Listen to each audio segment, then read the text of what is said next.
에스라 2장 1절부터 70절 말씀입니다.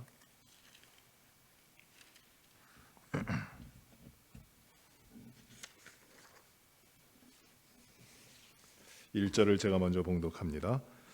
옛적에 바벨론 왕 느부갓네살에게 사로잡혀 바벨론으로 갔던 자들의 자손들 중에서 노임을 받고 예루살렘과 유다 도로 돌아와 각기 자기의 각자 성읍으로 돌아간 자,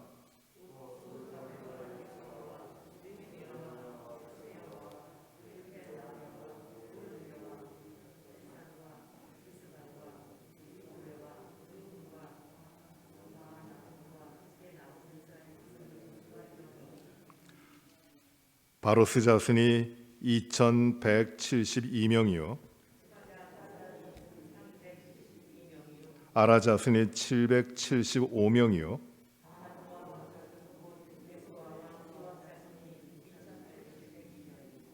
엘람 자손이 1254명이요 삭게 자손이 760명이요 부베 자손이 623명이요 아도니감 자손이 666명이요 아딘 자손이 454명이요 베세 자손이 323명이요 하슴 자손이 223명이요 베들레헴 사람이 123명이요 아나도 사람이 128명이요 기랴다림과 그비라와 부에롯 자손이 743명이요 믹마스 사람이 122명이요 느보 자손이 52명이요 다른 엘람 자손이 1254명이요 로드와 하딧과 오노 자손이 725명이요 스나이 자손이 3630명이었더라.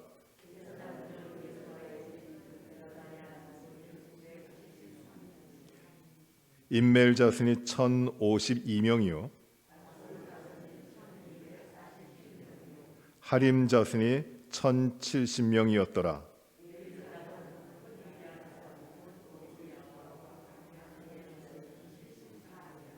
노래하는 자들은 아삽 자손이 128명이요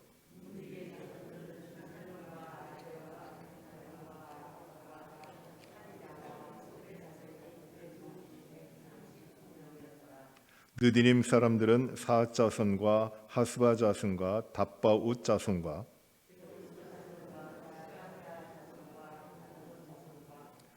르바나 자손과 하가바 자손과 악굽 자손과 깃델 자손과 가할 자손과 르아야 자손과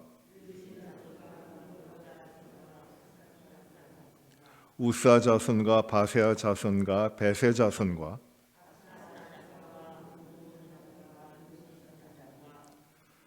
박붓 자손과 하그바 자손과 할훌 자손과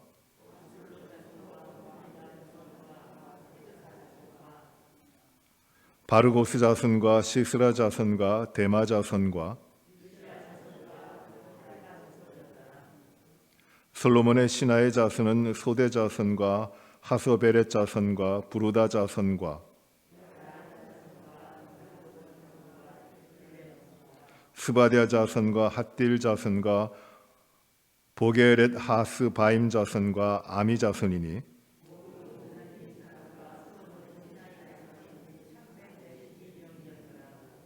델멜라와 델하루사와 그룹과 앗단과 임멜에서 올라온 자가 있으나 그들의 조상의 가문과 선조가 이스라엘에 속하였는지 밝힐 수 없었더라.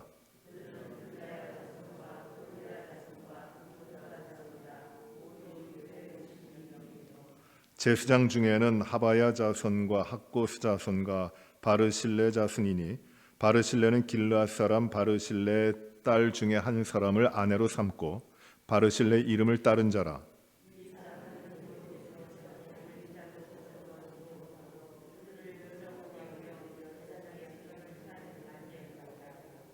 방백이 그들에게 명령하여 우림과 둠빔을 가진 제사장이 일어나기 전에는 지성물을 먹지 말라 하였느니라.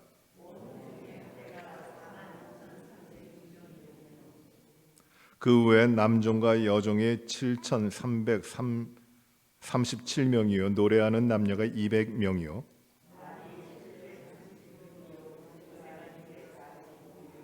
낙타가 435요 나귀가 6,720이었더라.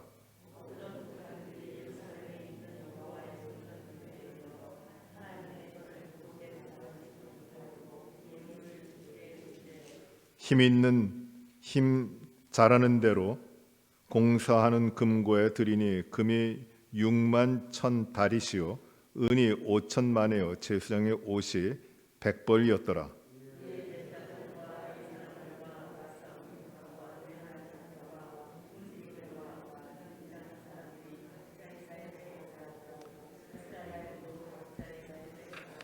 아멘. 에스라의 말씀을 우리가 보고 있습니다. 어제부터 에스라의 말씀을 묵상하는데 에스라의 말씀은 에스라 다음에 나오는 느헤미야와 연결돼서 원래는 한 책이었고 분리되지 않은 한 책으로 기록되어 있는데 역사적인 순서는 조금 다릅니다. 느헤미야가 먼저 일어나는 부분들도 기록되어 있습니다. 그러나 이것이 원래 성경에서는 한 책으로 되어 있었고 후대에 오면서 유대인들 사이에서는 그 랍비적인 전통에서도 이 책을 한 책으로 되어 있는 책이지만 이 책을 나눠서 오늘 우리가 보는 에스라를 제1 에스라 이렇게 부르고 또 뒤에 있는 느헤미야를 제2 에스라 이렇게 부르며 구분하기도 했습니다.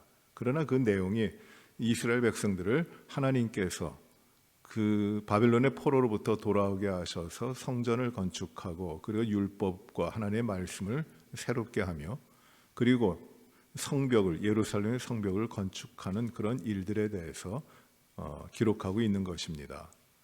여기에 이 에스라와 그리고 느헤미야의 그 이어지는 이 내용에 중심된 인물을 이야기하자면은 첫 번째는 스룹바벨이 1차 포로로부터 1차로 귀환할 때 지도자였던 스룹바벨이 있고 그리고 1차 귀환 후에 어려운 시기를 갖는데 2차 귀환이 있기 전에 그 1차 귀환한 무리들이 방황하고 또 어려움을 당하고 있을 때 에스라가 돌아옵니다. 그래서 에스라가 율법을 새롭게 하는 일이 있고 그 이후에 느헤미야가 이제 2차 귀환을 하고 그리고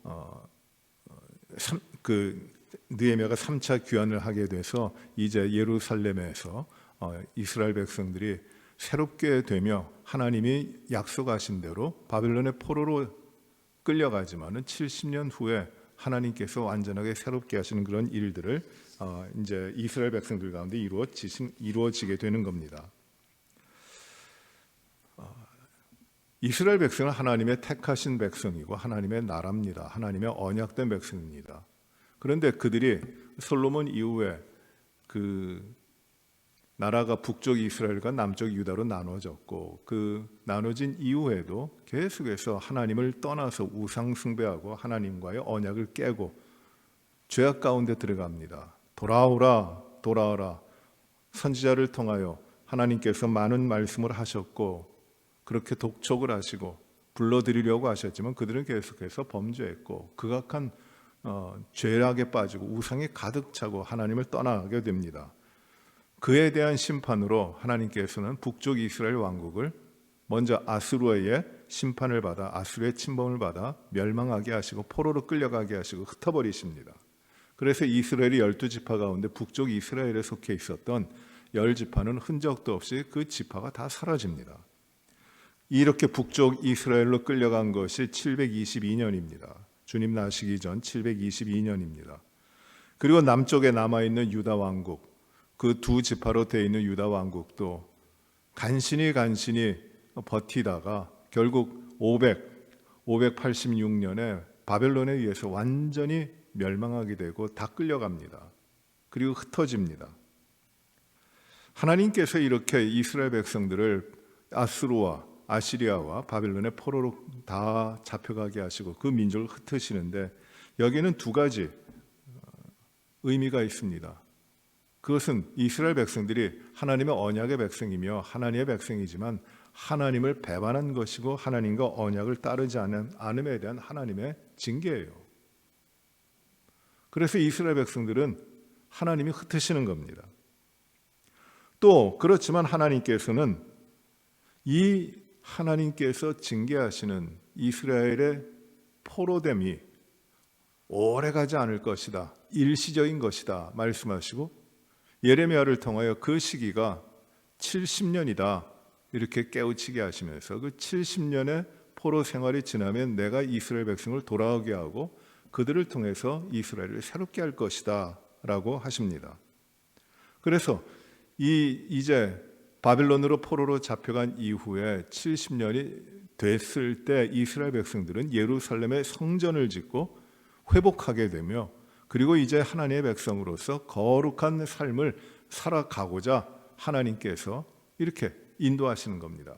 그래서 이스라엘 백성들이 바벨론의 포로로 잡혀가는 그 기간은 고통스러운 기간이고 또 심판을 받은 기간이지만 그 기간을 통해서 하나님은 이스라엘 백성들을 영적으로 거룩하게 깨끗하게 하시는 그런 과정이기도 한 것입니다.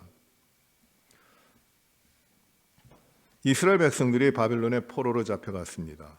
1차, 2차, 3차에 걸쳐서 포로로 잡혀가는데 이 오래 갈 것 같았던 흔들림이 없고 어느 누구도 범접할 수 없었던 것 같았던 바벨론이 생각지도 못했던 그 바벨론 영내에서 일어난 이 바사라고 하는 그 나라에 의해 가지고 멸망을 당합니다. 바벨론이 무너져 버려요.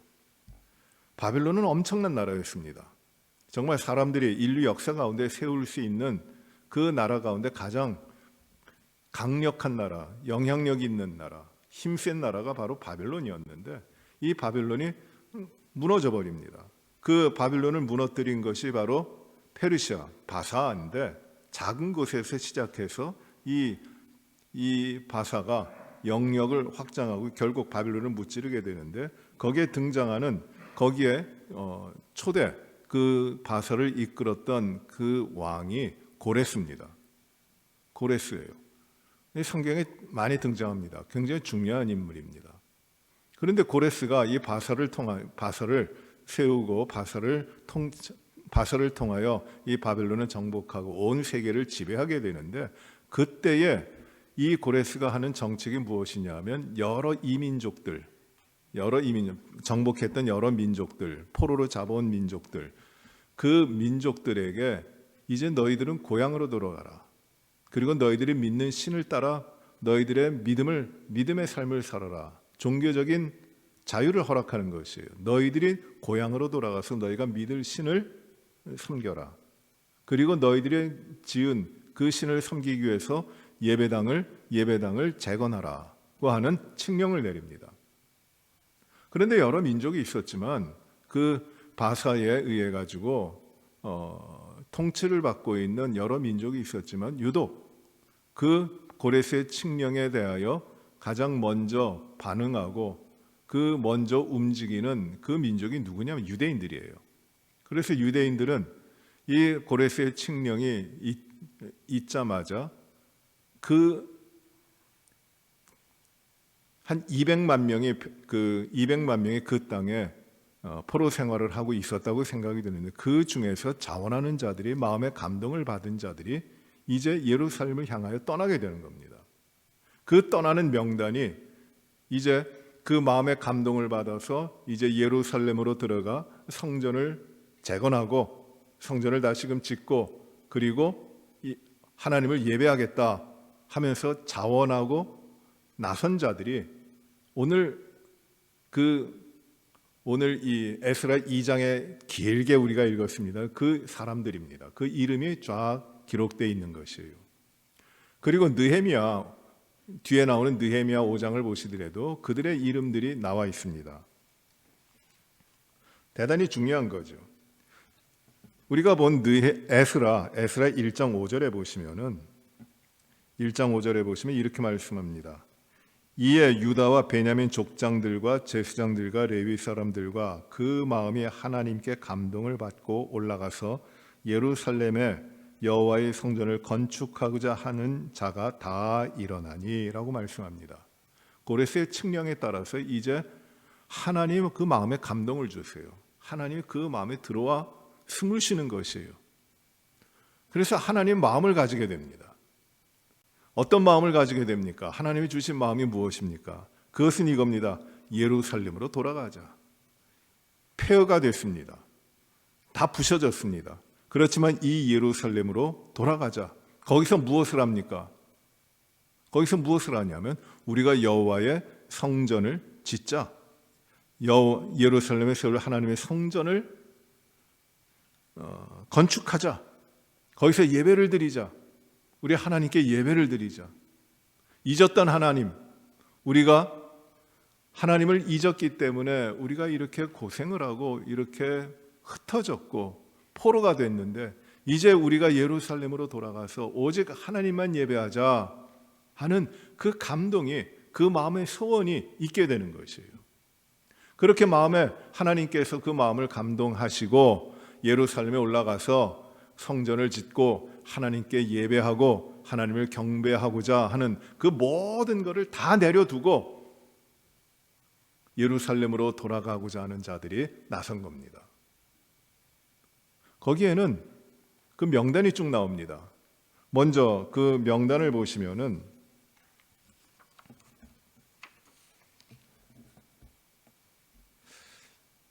2절에 보시면은 그 명단이 이렇게 나옵니다. 스룹바벨과 예수아와 느헤미야와 스라야와 르엘리야와 모르드게와 빌산과 미스발과 비그웨와 르흠과 바나 이렇게 나오는데 여기 11명이 나와요. 이 지도자입니다. 그런데 느헤미야로 가서 보시면은 느헤미야 5장에 보시면은 여기에 한 명이 더 나오는데 거의 12명이 나와요. 그러니까 이 사람들은 2절에 나오는 이 사람들은 그 포로에서 1차로 귀환하는 것인데 첫 번째로 귀환하는 것인데 그 사람들이 인도했던 12지파로 상징되는 이스라엘을 지도하는 지도자들입니다.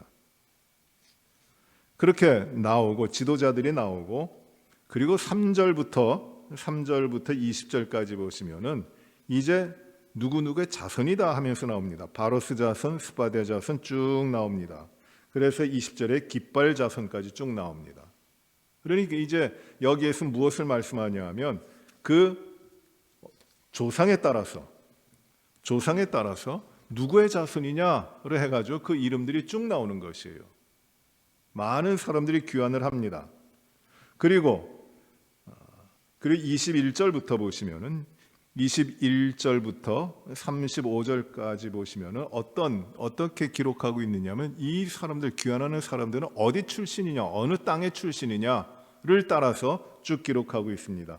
베들레헴 사람, 느도바 사람 이렇게 나오죠. 21절과 22절. 그리고 35절에 스나야 자손 이렇게 쭉 나옵니다. 이렇게 지역적으로 나오는 것이에요. 지역 출신들. 그리고 36절부터 보시면은 39절에는 제사장들이 나오고 그리고 40절부터 42절에는 레위인들이 나옵니다. 레위인들, 성전을 섬기는 레위인들이 나옵니다.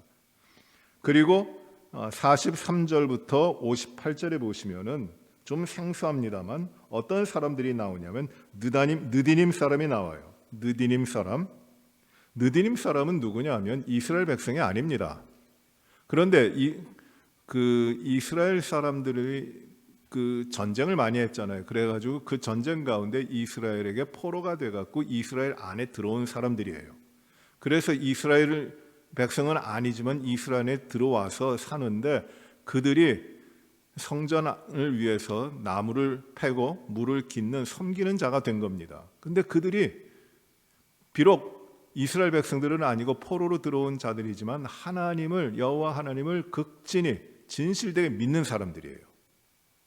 그 사람들입니다. 그들도 포로의 생활 가운데 들어오는 것이에요. 그래서 예루살렘으로 돌아갑니다. 느디님 사람들이 쭉 나오고 그 이후에 55절부터 보시면은 누가 나오냐면 솔로몬의 신하들이 나옵니다. 솔로몬의 신하들.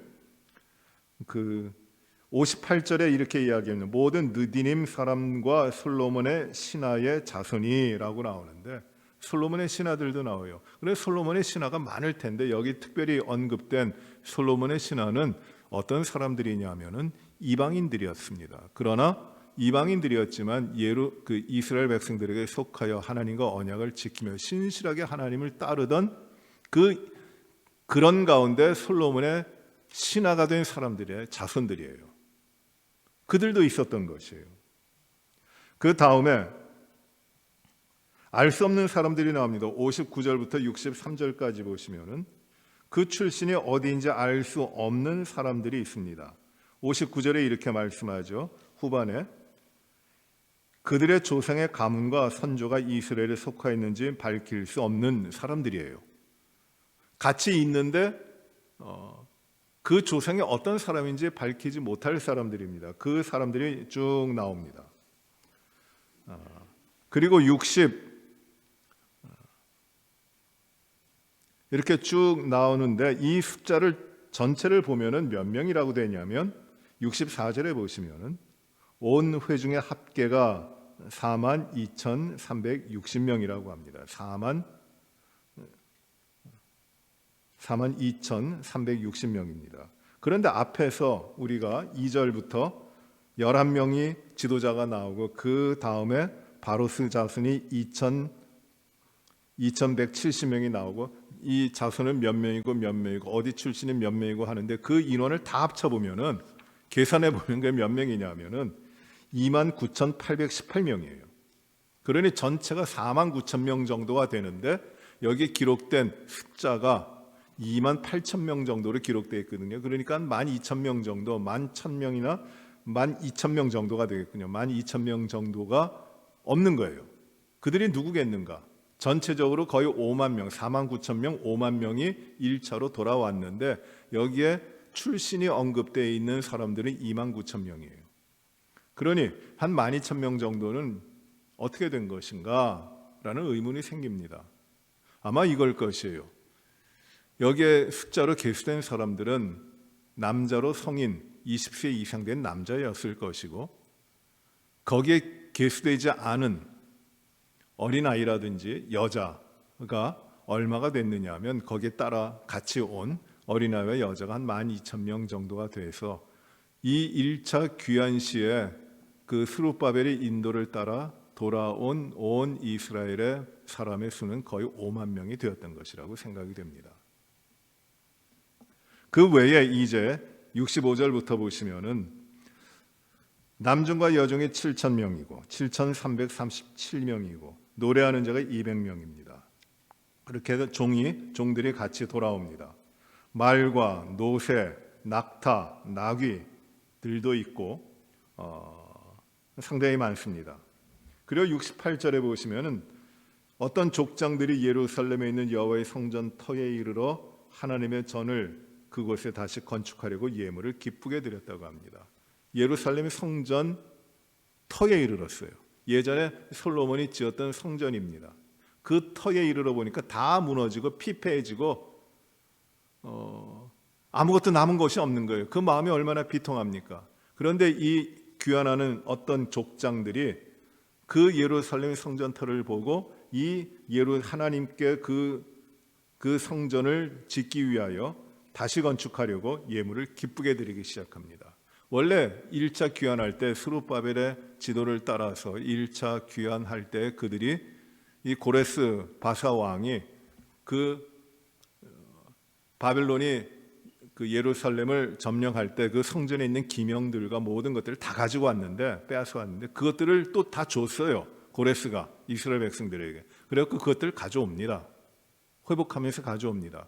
그런데 성전터가 너무나 비참하게 처절하게 무너져 있고 하니까 이 족장들이 자신들이 이 성전을 다시금 짓기 위하여 기쁜 마음으로 가지고 있었던 것들, 가져온 것들을 다 봉헌해 드리는 겁니다. 힘이 자라는 대로 69절에 힘 자라는 대로 공사하는 금고에 드렸다고 하는데, 금이 1000다릭이고 은이 5000마네고 제사장의 옷이 100벌이었다고 합니다. 이 찾아보니까 이 금의 수량이 얼마가 되는 것이냐면은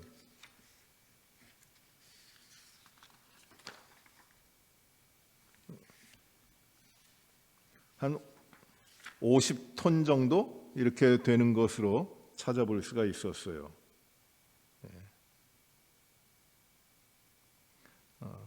5톤 정도는 5톤 금이 여기에 나와 있는 6만 1000다릭이 얼마냐면 500kg이 조금 넘습니다. 그리고 5천만에, 은이 5천만에라고 하는데 이것은 오늘날의 계량으로 따지면은 2850kg 정도가 된다고 합니다. 상당히 많은 양이죠. 이렇게 드렸다고 합니다. 그리고 70절에 보시면은 이에 제사장들과 레위 사람들과 백성 몇과 노래하는 자들과 문지기들과 느디님 사람들의 각자의 성읍에 살았고 이스라엘 무리도 각자의 성읍에 살았더라. 이제 예루살렘 귀환해서 각자에게 주어진 그 성읍에 이제 돌아가는 것이에요. 거기서 이제 살게 됩니다. 그리고 이제 성전을 건축하는 일을 하려고 하는 겁니다. 그런데 이 성전 건축이 잘 됐는가? 그러질 못해요. 성전 건축을 시작했는데 여러 가지 어려움을 당합니다. 그 어려움을 당할 때 1차 귀환을 하고 성전을 건축하기를 시작하는데 성전 건축이 그렇게 쉽게 되지가 않아요. 그래서 지지부진하니까 이제 사람들은 각자 자기 집으로 돌아갑니다. 그래서 자기 집을 짓고 자기 집을 세우고 살기를 시작합니다.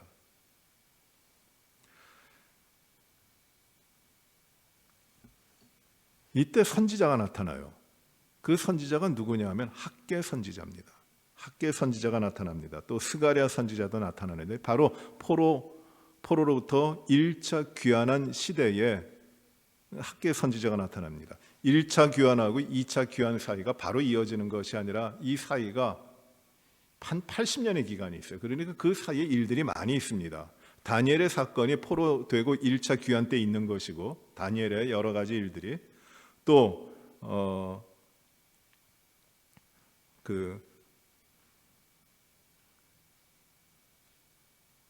에스더 있죠. 아하수에로 왕과 에스더가 있는데 그 에스더의 사건도 에스더 때 일어나는 일들도 지금 1차 귀환 그 시기에 있는 것이에요. 1차 귀환과 2차 귀환 사이에. 그러니까 예루살렘에서는 이스라엘 백성들이 귀환해서 성전을 건축하려고 하고 있는 그때 이 바사, 이 페르시아 이쪽에서는 초기에는 다니엘의 바빌론에 이어서 그 바사의 총리로서 다니엘의 역사가 있고 다니엘의 사역이 있고 놀라운 일들이 있고 그 뒤에는 이제 아하수에로 왕 시대에 이제 에스더의 일들이 이 페르시아에서는 일어나고 있는 것이에요. 그러니까 이거 두 가지 일이 같이 가는 겁니다. 이 성전을 건축하고자 그 1차 귀환한 백성들이 예루살렘에서 성전을 건축하고자 할 때 또 성을 쌓으려고 할 때 이 페르시아에서는 이스라엘 온 백성들이 하만의 계획에 의해서 죽임을 당하고 하는 그런 위기까지 맞게 되는 그런 것이 이제 두 개가 따로따로 있는 것이 아니라 같은 시대에 일어나고 있는 것이에요. 이제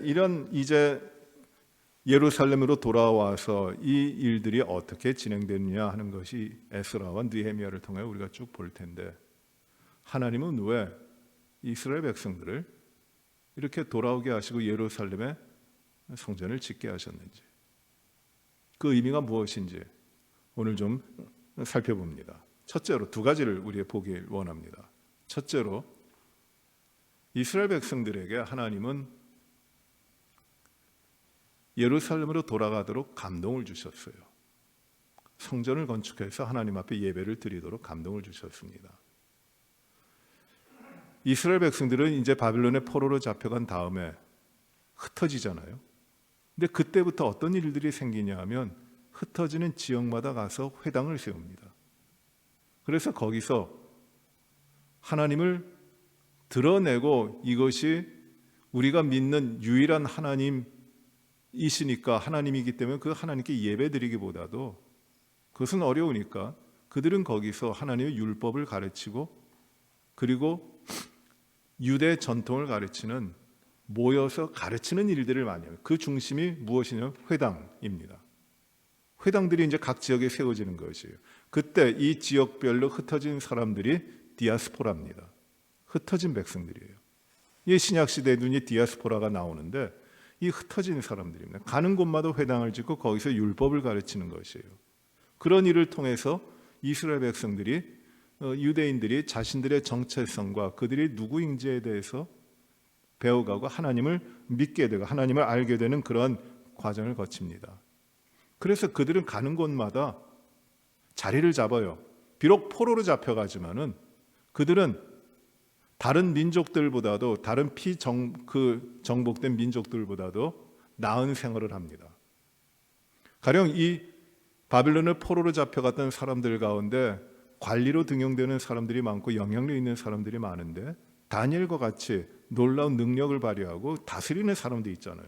그러니 이 유대인들은 포로로 잡혀가서도 뛰어나서 그 쓰임을 받습니다. 존대를 받아요. 안정된 삶을 살아갑니다. 포로라고 하지만 포로보다도 더 나은 삶을 살아가는 것이에요. 자기들의 삶에 영역이 있고 자기들의 삶에 편함이 있고 누릴 수 있는 것이 많아요. 여러분, 포로로 귀환한 이 명단들을 우리가 오늘 길게 봤는데 그 명단들 가운데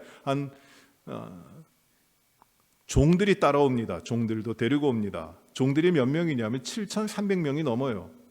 상당히 많은 겁니다. 한 5만 명이 돌아오는데 거기에 7,000명이 종이라 그러면 5명 가운데 1명이 종인 거예요. 굉장히 많은 거 아닙니까? 아마 로마 시대에도 이런 종과 주인, 자유인과 그 종의 비율이 이렇게 컸을까 하는 생각이 듭니다. 그러니 이스라엘 백성들은 포로로 잡혀갔지만 그 가운데서 성공하고 안정되고 편안한 삶을 부족함 없이 살아갈 수 있었던 사람들이에요. 그런데 하나님이 그들의 마음에 감동을 주십니다. 하나님의 성전을 짓자. 나에게 예배드릴 그 자리를 짓자. 예배를 회복하라. 하나님께 드리는 가장 귀한 예배를 사모하며 이제 우리의 조상들이 지었던 그 성전을 예루살렘으로 돌아가서 그 성전을 재건하는 일이 우리의 일이다. 그것이 가장 중요한 일이다. 그것이 우리에게 주신 하나님의 사명이고 우리의 인생이 모든 것이 여기에 모아져야 한다. 그 감동을 받고 있는 사람들이 하나님 그 포로로 잡혀가서 누리게 되는 안정과 넉넉함과 편안함을 다 내려놓고 자원하여 예루살렘으로 떠나는 것이에요. 뽑아서 간 것이 아닙니다. 자원하여 간 겁니다. 그 당시에 바벨론에 있었던 유대인들의 수가 한 200만 명이 된다고 하는데 다 간 것이 아니에요. 한 5만 명 정도가 간 겁니다. 적은 무리죠. 안정보다도 자신들의 삶에 대한 안정보다도 하나님이 주신 감동으로 하나님을 위하여 하나님 앞에 이루어질 일들, 가장 귀한 예배 회복을 위해 하나님의 거하시는 자리 성전을 건축하고자 그들은 모든 것 내려놓고 떠나는 것이에요. 하나님이 그들을 불러내시는 겁니다. 이들의 헌신이 있기 때문에 회복되는 이스라엘을 하나님이 이루어 가시는 것이에요. 헌신, 하나님께서 나의 편안함, 나의 안정됨, 나의 넉넉함, 그 모든 것을 내려놓고 아무것도 없는 자리, 피폐해진 자리, 모든 것을 내어 놓아야 되는 자리. 그러나 그 자리 가운데 하나님이 영광스럽게 되시고 하나님이 기뻐하시는 하나님의 전을 세우고 예배를 회복하는 일을 위해 이들은 자원하여 모든 것을 다 드리고 떠나는 겁니다. 이런 헌신이 있었어요. 이들을 통하여 하나님은 새로운 이스라엘을 구성하시는 겁니다. 세우시는 겁니다.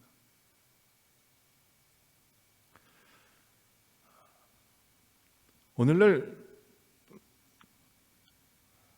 참 교회가 무너졌다, 교회가 타락했다, 예배가 약해졌다, 기독교가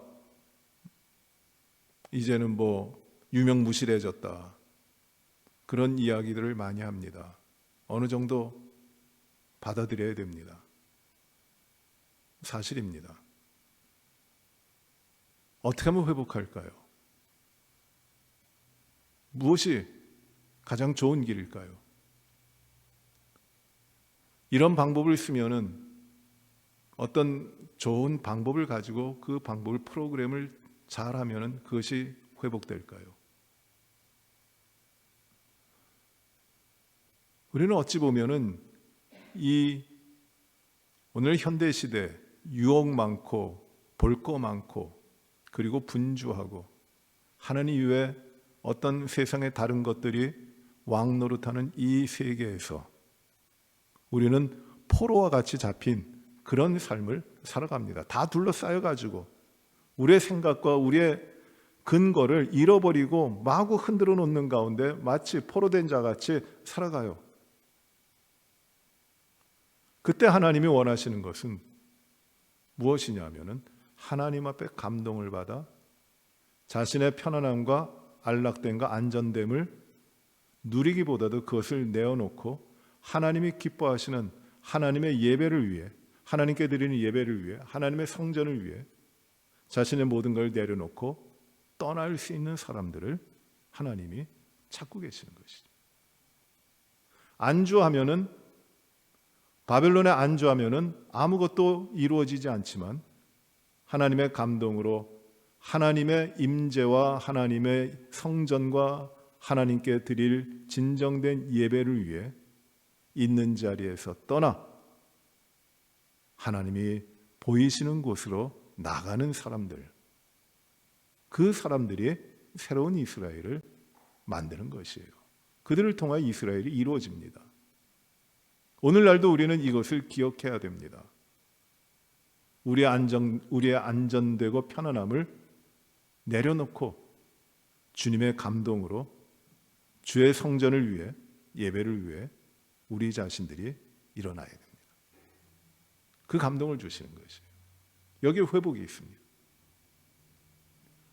두 번째로 생각하는 것이 이겁니다. 이 수많은 사람들의 이름이 나와요. 아마 이 기록을 하려면은 이 1차로 귀환하는 한 5만 명 정도의 사람들의 이름을 다 기록했을 수도 있을 것이에요. 그런데 여기는 그 지도자들의 이름과 족장들의 이름, 조상들의 이름이 나오고 다른 사람들은 그냥 그 자손들이라고 이렇게 나옵니다. 사람들의 이름이 나옵니다. 이 이름들, 수많은 이름들이 나오는데 그 이름들 또는 지명들, 그것을 우리는 아는 부분도 있지만 모르는 사람들이 훨씬 더 많아요. 이 사람들이 어떻게 살았고 이 사람들이 무엇을 했는지 알지를 못하는 사람들이 대부분입니다. 그런데 다 기록되어 있어요. 왜 이렇게 사람들의 이름이 많아가지고 읽기도 힘든가? 생소하잖아요, 이름이. 전에 이 성경 읽기를 통독을 쭉 하는데 사람들의 이름, 족보 이름이 나올 때 굉장히 역대기를 볼 때라든지 이때 참 힘들어요. 조명은 어둡죠. 글자는 작죠. 사람들의 이름은 처음 보는데 이게 제대로 이름을 읽기가 참 힘듭니다. 아마 오늘 여러분도 그러셨을 것이에요.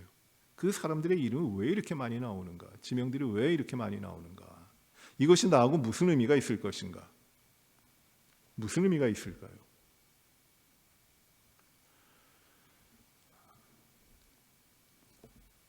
벌써 5년 전이네요. 저희 교회에서 창립 50주년을 맞아서 50년사 사진으로 보는 우리 50년 기념 책자를 만들었어요. 아마 여러분들 다 보셨을 것이죠. 잘 만들었습니다. 주로 사진으로 하고 뒤에 자료들을 붙였는데 이거를 이제 교인들이 그때 다 받으시고 어떻게 하셨냐면 내 얼굴 어딨나 막 붙어보셨어요. 사진. 그래서 많은 분들이 내 얼굴이 몇 번 나오느냐 보고 내가 이렇게 중요한 인물이구나 하는 것을 생각하신 분들이 많습니다. 그리고 그 뒤에는 이제 부록을 달아가지고 그 세례 받으신 분, 유아 세례 받으신 분들, 교회 직분자들, 뭐 성가대원들, 그 옛날에 그 구역장들, 뭐 이런 뭐 남선교회, 여선교회 명단, 임원 명단, 이 부록으로 그 명단을 쫙 붙여놨거든요. 50년의 기록이에요. 그런데 그거를 누가 이렇게 눈여겨볼까 하는데 아니에요. 철저하게 보셔요. 그래서 그 누구의 이름이 빠졌다, 내 이름이 왜 빠졌느냐, 그것을 지적하시는, 알려주시는 분들이 상당히 많았어요. 깜짝 놀랐습니다. 야, 대단하시다. 그게 무엇이냐면은 이 책에 내 이름이 있다고 하는 것이 얼마나 중요한 것이고, 그 마땅히 있어야 될 내 이름이 거기에 없다고 하면은 얼마나 불편하고 만족스럽지 못한 것인지, 별것 아닌 것 같지만은 그것이 매우 중요한 것이죠. 우리 다 그렇습니다. 어떤 사진을 보시면 여러분 그 사진 가운데 어떤 걸 제일 먼저 보십니까? 뭐 어떤 초점을 보십니까? 내가 있는가? 그거잖아요. 매우 중요한 거죠. 그런데 오늘 이 성경에 하나님이 감동으로 주신 하나님의 책입니다. 하나님이 쓰신 책이에요. 그 책에 이 사람들, 우리가 지금 알지도 못하고 만나보지도 못했고 무엇을 해든지 전혀 생각할 수 없는, 우리하고는 하등의 관계가 없는 사람들이지만 그 이름들이 쫙 기록되고 있어요. 누가 기록한 겁니까? 하나님이 기록하신 것이에요. 하나님이 기억하신 것이에요. 하나님이 진리의 말씀, 성경으로 주신, 하나님이 직접 그 감동을 주셔서 기록한 이 책에, 영원 불변한 이 책에 그 이름을 써 주신 것이에요. 얼마나 귀합니까? 여기에 우리의 이름에 한자라도 들어가 있으면은 여러분, 이건 우리 가문의 영광이 될 것이고 엄청난 자랑이 될 겁니다. 왜? 이 성경에, 하나님이 쓰신 이 책에 내 이름이 있다면. 그러니 여기에 기록되어 있는 이름들은 하찮은 이름들이 아니에요. 우리가 모른다고 잊어버릴 수 있는 이름이 아닙니다. 어떤 이름이에요? 하나님이 기억하시는 그 이름이에요. 하나님이 영원토록 기억하시는 그 이름이 여기에 있는 것이에요. 얼마나 귀합니까? 우리도 우리 이름이 여기에 기록되어 있으면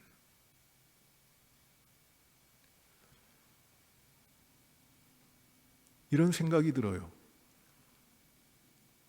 이 성경책에 우리의 이름이 기록되어 있지 않았지만 이미 성경은 완성된 책이기에 우리의 이름이 더 기록될 수 없지만 하나님이 기억하시고 하나님이 우리를 부르시고 우리의 삶을 인정하시고 우리를 생명책에 우리의 이름을 기록해 놓으셨어요.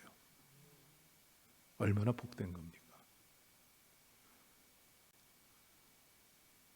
하나님의 감동으로 하나님이 쓰신 이 성경에 우리의 이름은 없지만은 예수 그리스도의 피로 구원받아 하나님의 자녀가 되어 영원한 생명을 누리게 하신 그 생명책에 예수 믿는 저와 여러분의 이름이 있다고 하는 사실이 얼마나 감사하고 얼마나 놀라운 일입니까? 생명책에 있는 나의 이름. 정말이에요. 놀라운 겁니다. 우리는 그래서 우리의 삶을 우리가 얼마나 잘 살았느냐, 얼마나 못 살았느냐 때문에 흔들리고 그것 때문에 고민하는 것이 아니라, 물론 잘 살아야죠. 그러나 먼저 이걸 기억해야 돼요. 나의 이름은 예수 그리스도로 말미암아 생명책에 기록되어 있다는 것. 그처럼 영광되고 감사하고 축복된 것이 어디 있겠습니까? 그 나의 이름의 생명책에 기록된 것이 내가 무엇을 잘해서 기록됐습니까? 내가 무엇을 이루었기 때문에 기록된 겁니까? 아니죠. 오직 예수님의 피 공로로, 그의 사랑으로 우리의 이름이 생명책에 기록되어 있는 겁니다. 이것을 기뻐하십시오. 이것을 자랑하십시오. 이 가운데 우리의 삶을 살아가시기를 바랍니다. 오늘 우리가 이 말씀을 통해서 하나님이 쓰시는 사람, 하나님의 감동을 받아 우리의 헌신을 하나님 앞에 드리는 사람, 이 포로의 세상과 같은, 우리가 이 세상 가운데 포로가 된 것 같이 살아가지만 그 가운데 하나님의 뜻을 알고 하나님을 위하여, 예배를 위해 하나님께 영광 돌리기 위해 우리의 삶을 떠나 나갈 수 있는 그런 헌신된 삶으로 살아가며 우리의 이름이 하나님의 생명의 책에 기록되어 있는 그 구원받은 백성의 삶임을 알고 우리가 기쁨으로 하나님을 영화롭게 하며 살아가는 우리의 헌신된 삶이 이루어지시기를 바랍니다. 기도하십시다. 은혜로우신 아버지 하나님, 수많은 사람들이 하나님 앞에 헌신하여 마음의 감동을 받고 오직 한 가지, 하나님의 성전을 재건하고 그 가운데 예배를 온전히 하나님 앞에 드리기 위해 자신의 모든 것을 내려놓고 편하고 안정되고 그리고 넉넉한 삶을 떠나 고생 많고 험한 땅으로 가게 하신 것을 저희가 봅니다.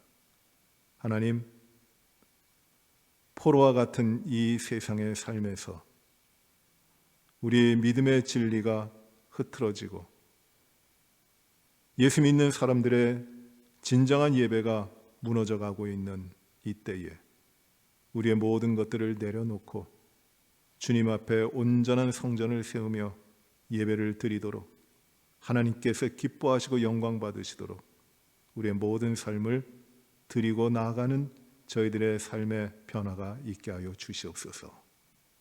하나님 아버지,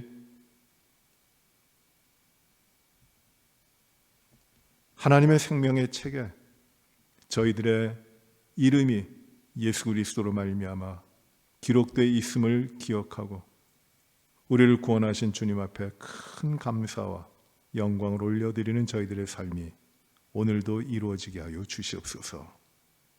부지런히 주님을 찾습니다. 저희와 동행하시고 저희를 인도하여 주시옵소서. 환난 많고 유혹 많은 이 땅 가운데 넘어지지 않게 하시고 피곤치 않게 하시고 강건하게 주님이 지키시며 오직 주님이 기뻐하시는 삶을 이룰 수 있게 하여 주시옵소서. 하나님, 우리들의 사랑하는 가정의 자녀들과 모든 삶을 하나님께서 하나님이 주시는 축복으로 믿음 가운데 영화롭게 되게 하여 주시옵시고 하나님의 영광만 나타나게 하여 주시옵소서. 교회가 흔들림 없이 이 믿음의 삶을 살게 하시고 하나님 앞에 온전한 예배를 드리기에 부족함이 없게 하여 주시옵시고 하나님, 예배를 통하여 늘 하나님의 백성들이 하나님의 거룩하신 그 뜻을 따라 온전히 우리의 삶을 하나님께 구별하여 드리는 헌신이 있게 하여 주시고 세상을 변화시키고 하나님의 나라를 확장하며 영혼을 구원하는 이 놀라운 일들을 충실히 감당하는 귀한 성도들이 되게 하여 주시옵소서. 어려운 때 환난과 질고와 고통이 많은 이 세상 승리케 하시고 오직 믿음으로 말미암아 주님 앞에 강건히 서게 하여 주시옵소서. 아버지 하나님, 우리들 가운데 육신의 불편한 우리의 지체들을 하나님 치유하시고 온전케 하시고 강건케 하여 주옵소서. 하나님, 치유하시는 놀라운 능력이 우리의 모든 성도들의 삶에 있게 하여 주시옵소서. 참으로 하나님만이 기뻐하시고 하나님이 영광 받으시는 온전히 회복되는 역사가 모든 성도들에게 일어나게 하여 주시고 하나님의 이름만 높아지는 귀한 역사가 있게 하여 주옵소서. 아버지 하나님, 우크라이나의 많은 일들을 우리가 듣고 있습니다. 전쟁이 그치고 주님이 다스리시는 평화가 있게 하여 주시기를 기도합니다. 속히 이루어지게 하여 주시옵소서. 욕심과 이기심과 이 모든 것들을 하나님 악한 자들의 습성과 마찬가지로 다 깨트려 버리시고 오직 주님만이 이기시는 역사를 이루어 주시옵소서. 하나님, 그 땅에 무너진 제단들이 온전히 다시금 회복되고 주님의 나라가 이루어지며 예수 믿는 구원의 백성들이 수많은 사람들로 채워지도록 하나님이 역사하시고 축복하여 주시옵시고 복음을 위해 주의 생명을 위해 수고하고 애쓰는 선교사님들을 하나님이 돌보아 주시고 그들을 참으로 쉼이 없이 기쁨으로 복음을 위해 헌신하여 많은 영혼들을 구원해 나가는 일들을 이루게 하여 주시옵소서. 하나님 아버지, 내일 거룩한 주일에 온전히 주님 앞에 드려지는 예배 가운데 우리 성도들이 힘을 얻고 주님을 기뻐하며 주님께 영광 돌리게 하여 주옵소서. 오늘도 저희들이 가지고 나온 기도의 수많은 제목들이 있사오니 우리 아버지 하나님의 뜻대로 간구케 하시고 하나님 앞에 간구할 때 하나님이 응답하시고 하나님의 뜻을 채우며 하나님의 역사를 이루게 하여 주시옵소서. 모든 영광을 온전히 하나님 앞에 올려드리며 예수님 이름으로 기도하옵나이다. 아멘. 하늘에 계신 우리 아버지여, 이름이 거룩히 여김을 받으시오며 나라의 임하옵시며 뜻이 하늘에서 이루어진 것 같이 땅에서도 이루어지이다. 오늘날 우리에게 일용할 양식을 주옵시고 우리가 우리에게 죄 지은 자를 사하여 준 것 같이 우리의 죄를 사하여 주옵시고 우리를 시험에 들게 하지 마옵시며 다만 악에서 구하옵소서. 대개의 나라와 권세와 영광이 아버지께 영원히 싸움나이다. 아멘.